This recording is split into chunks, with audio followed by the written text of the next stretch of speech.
Thank you for taking the time. We now move on and over to Europe, where Vice President of the European Commission, Kaja Kallas, has announced that the EU has proposed curbing trade ties with Israel over the war in Gaza. The Commission is working on a plan to partially suspend trade concessions given to Israel. However, this proposal is expected to face challenges as key members of the Union are reluctant to take such a measure against the country.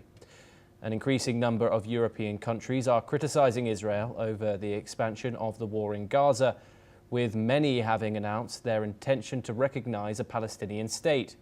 The Vice President stated that this step is aimed at improving the humanitarian situation in Gaza. Let's listen in to her statements.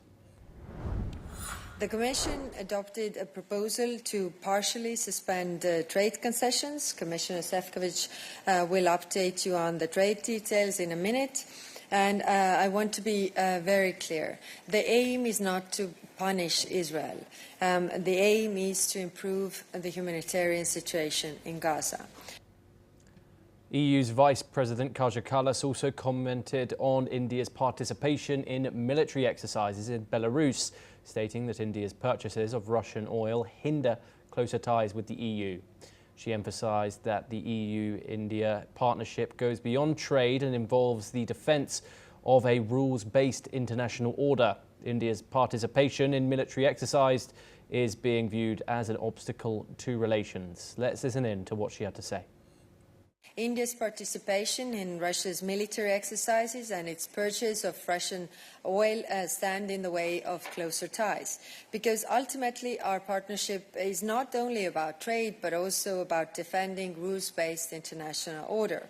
Our negotiations will address these challenges with the aim of adopting a joint roadmap at the EU-India summit in early 2020.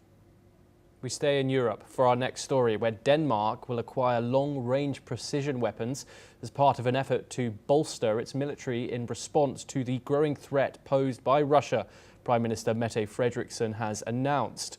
Although there is no immediate risk of an attack on Denmark, the move comes as the country addresses military shortfalls exacerbated by years of budget cuts and the ongoing war in Ukraine. Let's take a listen in to Mette Frederiksen. Danmark skal for første gang opbygge en militær kapacitet i form af længererækkende præcisionsvåben. Det er et paradigmeskifte i dansk forsvarspolitik. Med de våben så vil forsvaret kunne ramme mål på stor afstand og for eksempel også nedkæmpe fjendtlige missiltrusler. Det er en type våben, som vi ikke har i Danmark.